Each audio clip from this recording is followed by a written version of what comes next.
টানা ৯ দিনের ভারী বর্ষণ আর বন্যায় চট্টগ্রামের সবচেয়ে বড় পাইকারি বাজার খাতুনগঞ্জে দেখা দিয়েছে স্থবিরতা। আশেপাশের জেলার ক্রেতারা আসতে না পারায় বেচা বিক্রি অর্ধেকে নেমে এসেছে। বিস্তারিত জানাতে খাতুনগঞ্জ থেকে আমাদের সঙ্গে যুক্ত হচ্ছেন সহকর্মী কাজী মাহফুজ। মাহফুজ, বেচা বিক্রির কি অবস্থা দেখছেন? পণ্যের দাম বাড়ার কোনো আশঙ্কা আছে কিনা, সার্বিক পরিস্থিতিটা জানাবেন। আরফিন, গত ৯-১০ দিনের টানা বৃষ্টি, একই সাথে চট্টগ্রামের বেশ কয়েকটি উপজেলাতে বন্যার সৃষ্টি হওয়ায় মূলত চট্টগ্রামের বৃহত্তম যে পাইকারি বাজার খাতুনগঞ্জ, এখানে ব্যবসা বাণিজ্যে স্থবিরতা নেমে এসেছে। বিশেষ করে স্বাভাবিক সময়ে যে বেচা বিক্রি হয় তার চেয়ে অর্ধেক, এবং অনেকে বলছেন যে অর্ধেকের নিচে নেমে এসেছে বেচা বিক্রি।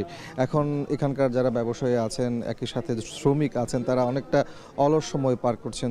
যদিও এই খাতুনগঞ্জে এবার কিন্তু ভারী বৃষ্টি কিংবা বন্যায় কোনো ধরনের কোথাও পানি ওঠেনি এবং পণ্যের কোনো ক্ষতি হয়নি। যদিও তারা বলছেন যে এখানে পানি না উঠলেও আশপাশের উপজেলাগুলো থেকে ক্রেতা এবং পাইকাররা আসতে পারেনি, ফলে আসলে বেচা বিক্রি একেবারেই কমে গিয়েছে।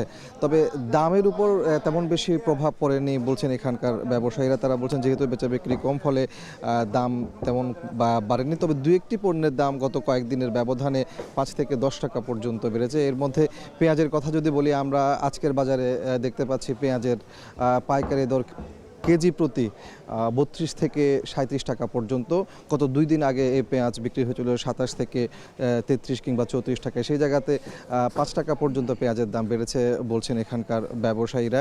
তারা বলছেন মূলত বেচা বিক্রি কম হলেও মূলত যেখান থেকে পেঁয়াজ নিয়ে আসা হয় সেখানে সরবরাহ কিছুটা কম, অর্থাৎ কৃষকরা মোকাম পর্যায়ে পেঁয়াজ নিয়ে না আসায় বৃষ্টির কারণে তার প্রভাবটি বাজারে এসে পড়েছে।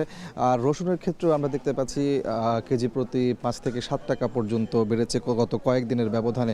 ব্যবসায়ীরা বলছেন এই ভারী বৃষ্টির সময়ে চট্টগ্রাম বন্দরে পণ্য ওঠানামাতে অনেকটা স্থবিরতা নেমে আসে, ফলে সময় মতো আসলে পণ্যগুলো এখানে বাজারে আসেনি, যার প্রভাবটি দামের উপর এসে পড়েছে। আর অন্যান্য যে মশলা জাতীয় পণ্যগুলো আছে সেগুলোর দাম বলা যায় যে অনেকটা স্থিতিশীল রয়েছে, বাড়েও নি কমেও নি।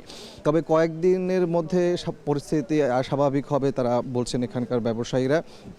আপনাকে বলে রাখি যে স্বাভাবিক সময়ে চট্টগ্রামের এই খাতুনগঞ্জে প্রতিদিন ৫০০ থেকে ৭০০ কোটি টাকার বেচা বিক্রি হয়। সেই জায়গাতে এখানের ব্যবসায়ীরা বলছেন যে গত ১০-১২ দিন ধরে ১৫০ থেকে ২০০ কোটি টাকার বেচা বিক্রি হয়েছে। তাহলে সেক্ষেত্রে বলা যায় যে অনেকটা অর্ধেকের নিচে নেমে এসেছে। তবে এখন অনেকটা স্বাভাবিক হতে শুরু করেছে। পুরোপুরি স্বাভাবিক হতে হয়তো আরও কয়েকদিন সময় লাগতে পারে বলছেন এখানকার ব্যবসায়ীরা। আরফিন।